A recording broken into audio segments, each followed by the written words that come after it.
On today's show, we're talking LED lighting, photo storage, and event photography.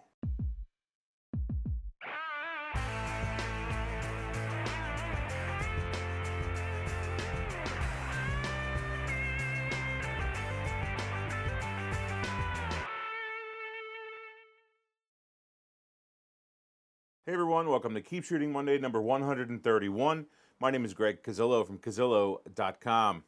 Well, I posted a photo a couple of days ago with two 4 terabyte Western Digital red drives that I was going to convert over to my new storage for my current files. On average, I use about half a terabyte, depending upon how much video I've been shooting, about a half of a terabyte per year. So my current drives were 2 terabyte drives, so I doubled that to now 4 terabytes for the current ones, and so that'll get me another year and a half, 2 years, something like that of storage, maybe a little bit more depending upon how much video I shoot, that kind of thing. How many of these videos that I do for you guys, how many events and big shoots, that kind of thing, because they're the ones that take up the majority of that space. So what I ended up doing is taking my old 2 terabyte drives, 4 of those, turning them into a RAID 5, which gives me now 4 terabytes plus a spare just in case one of those fails. So that gives me a little bit more speed when I'm reading the files. Doesn't give you any write speed, but gives you a little bit of boost on write speed and or read speed. So that's a good thing. And so yeah, the big thing is those 4 terabytes are backups, and the backup is an automated thing. And I write to one backup one day, and then the next day it writes to the other one. 2 of those backups are here on site, and then I have a third backup that I take off site. So basically, I have 4 copies of everything. As you see here on the computer, maybe you can kind of see.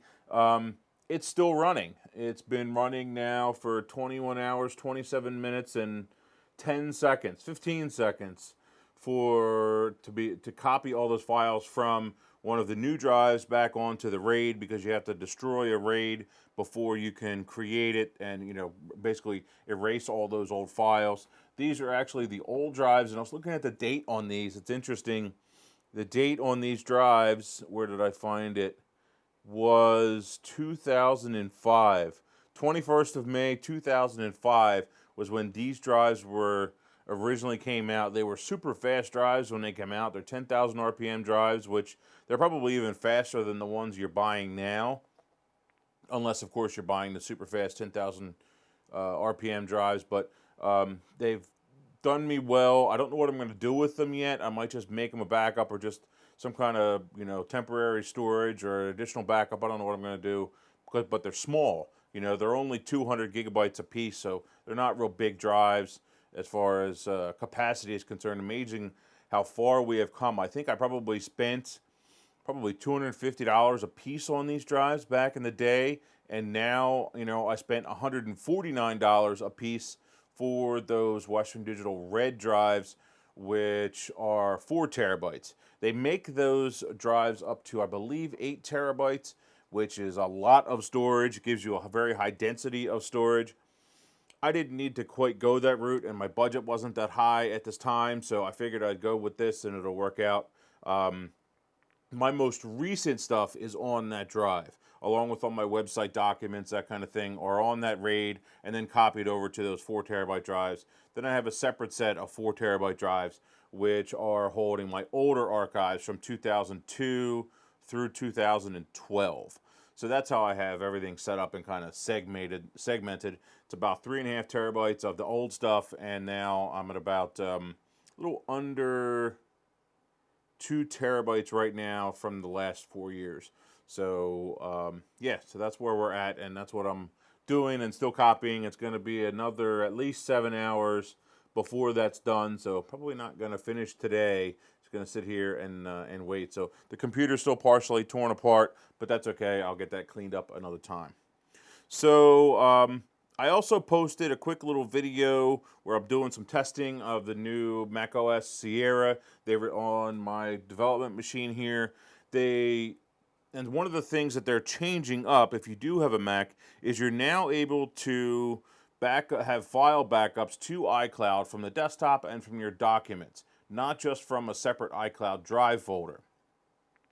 That's great for the Mac users. If you don't have a Mac, you have a PC, you have a Windows computer, you can actually just set up iCloud on the Mac or, of course, on Windows, and you have an option inside of iCloud Drive to copy everything that's inside of that iCloud Drive folder, whether it's whatever version of macOS you're using that is the latest version is supported, or Windows 7, 8, and then also 10. You're able to basically, anything you put in an iCloud Drive folder will get backed up to the cloud, so it's going to be automated. You're not going to have to worry about it. And that's the thing with backups. You got to automate them. Otherwise, you're never going to do them. So basically, for $1 a month, up to 50 gigabytes, you can have all of your photos backed up. If you need a little bit more space than that, you can go with a $2.99 a month for 200 gigs, or you can do a terabyte for $10 a month.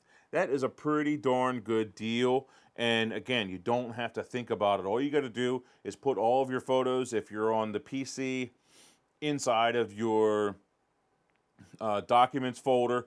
Basically just take all of your raw folders, put them inside of that iCloud Drive, and it'll work. Or if you're on the Mac, then you just need to, if you're running Sierra, you can have them in your documents or your desktop, which is actually not good on the Mac.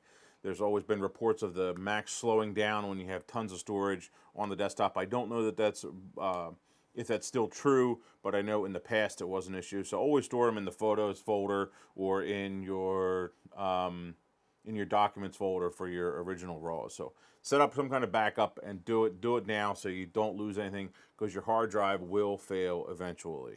So let's talk a little bit about event photography. I've been absent because I was working on an event now for, I think, my third or fourth year. I've been involved with a local balloon festival. It's a great event. Had a great time. Shot 2,800 photos. And some of the keys to that event, doing a good job in that event, are having a good list. You got to have a list of everything that the planners and the company wants you to photograph, and an itemized list. Not just a general list that says, yes, give me all the vendors, give me this, give me that, give me that. You know what I mean? It's got to be an itemized list, because you're not going to know from the outside who those individual people are. So some of the things that might be going on there, you might have sponsors, you might have vendors, you might have some different attractions. Any of that stuff is important, and all of them are important, especially the vendors. They want to have as much, or I'm sorry, the sponsors, because they want to have as much exposure as possible. And basically anything that's important, it needs to be an itemized list if it's any kind of a sizable event. All right. Events in general are a great way to be creative and actually get out there and shoot more, because you're in different situations, and the things change, locations change, and you need to keep moving around, and the things that are going on is changing. So it's a great way to actually get out there, be creative, have fun, and shoot a lot, basically. One other thing I put down here was on-site printing. If you do have a photo printer, great to take that printer with you. Offer it if it is needed. I took one of mine with me. Actually, what I did is I took the Epson P600. The Epson had just sent it. I received it the Friday before the festival. I said, you know what? I'm going to take it with me, and I'm just going to throw it to the wolves. It performed beautifully. There was one little hiccup, which I'll go over at another time. But overall, it's a great machine. So I'm going to be comparing the P, I don't know if I said 600 or 400. It's the 400 that they sent. I'm going to be comparing the P400 to the P800, and also some of my older printer. And so that'll be a good thing to, a new review coming very soon. And so that'll be a fun new one coming up. So if you are looking into getting an Epson printer, a photo printer, highly suggest checking any of the Epsons out. And I'll have that review coming up in the next couple of weeks. Last thing I thought I would talk about today is I bought an Aputure HR672W LED video light for about $250. I'm actually using it now. It's shooting through a softbox The number one feature of this light is the high CRI rating, which gives you very accurate color. I'll put a link to give you a description of what that CRI means. There's a bunch of stuff that comes in this package for $250, and so that's what makes it worth it. Number one, the light, of course, you got to have that. An angle bracket, 2 batteries, power cord, spare bulbs, comes with a remote control, tungsten and daylight filters, and a carry case. Very nice little package, very compact, not very big at all. The whole thing's probably about the size of my iPad. I'll show you some comparison photos and a little bit of video. And so it's really nice little unit.